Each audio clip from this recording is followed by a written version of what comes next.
আসসালামু আলাইকুম, শুভ সকাল। গত কিছুদিন আগে এই বাগানটার মধ্যে ভিডিও দিছিলাম। আমি একটা কথা কইছিলাম যে এই যে গাছগুলা এই পর্যন্ত শেষ পর্যন্ত আইতো না, বাইতো না। এই যে প্রত্যেকটা গাছ যদি দেখেন অলরেডি কিন্তু শেষ পর্যায়ে হয়ে গেছে। কইয়া দিছিলাম সর্বোচ্চ হইলে 7-10 দিন পারতারবো। তো এর বেশি কিন্তু আর সুযোগ নাই। এই যে গাছ এক মানে এই পাশের গাছ এই পাশ পর্যন্ত আইতেই পারে না, আবার এই পাশেরটা ওই পাশে পর্যন্ত যাইতে পারে না, মাঝদা খালি।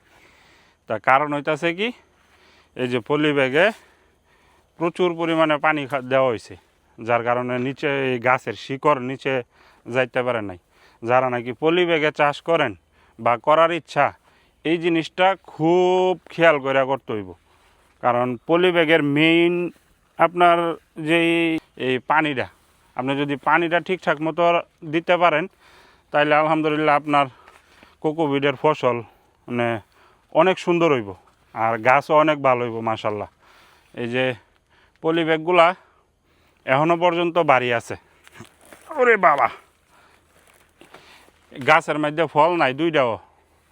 এরপরে পলি ব্যাগ কী পরিমাণে ভারী, না এরা মনে করে যে বাজার দিতে হইব, না দিলে যে ফল বড় হইতো না বা এই গাছ সমস্যা হইতে পারে, অতিরিক্ত দেওয়ার কারণে এই জিনিসটা এরা চিন্তা করে না। তো না যাই না করলে যা হয় আর কি।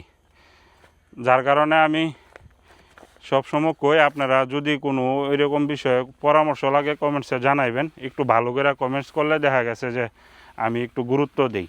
আবার অনেকেই আছে ভাই যোগাযোগ করতে চাই, নাম্বার দেওয়া দেয় না, বিভিন্ন ধরনের কমেন্টস করে, যেগুলাতে আমি মনে করি যে অযথা যোগাযোগ করবো, এটার কোনো মানে নেই।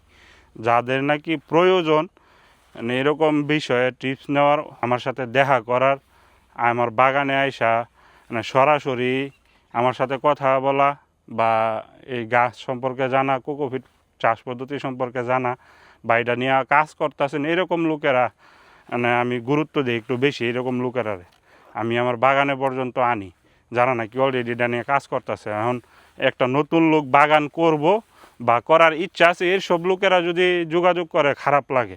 কারণ এইটা তো বাগান একটা করতে গেলে প্রচুর কাজ আর প্রচুর শ্রম দিতে হয়।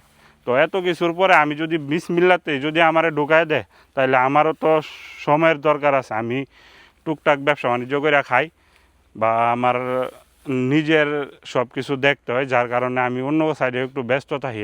পাশাপাশি যে সময়টা পাই আপনার আর মানে মানুষের উপকারের জন্য কাজে লাগাই।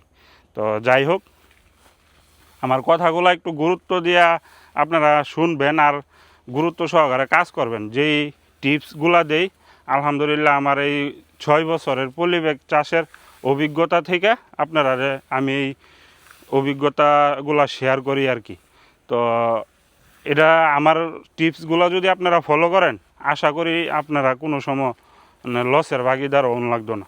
একটু খেয়াল করতে হইব। আর চাষ পদ্ধতি, পলি ব্যাগ চাষ পদ্ধতিটা কি, আপনার প্রতিদিন আপনার মিনিমাম 3 বার বাগানের ভিতরে আপনার আইতে হইব, যায় নাকি এটা আপনার পরিচর্যা করব। যেই লোকের মাধ্যমে এটার এই ভাজা কোন সময় দিব, ও কীটনাশক কোন সময় দিব, এই জিনিসগুলো নাকি যার মাধ্যমে নাকি এখানে পরিচালিত হইব, এর সময় দিতে হইব প্রচুর। সময় দেওয়া ছাড়া আপনি ভালো ফলন জীবনেও পাইতেন না। কারণ ওয়েদারের সাথে সাথে গাছের চেহারা চেঞ্জ হয়ে যায়। ওয়েদারের সাথে সাথে আপনার গাছ ভালো হয় খারাপ হয়।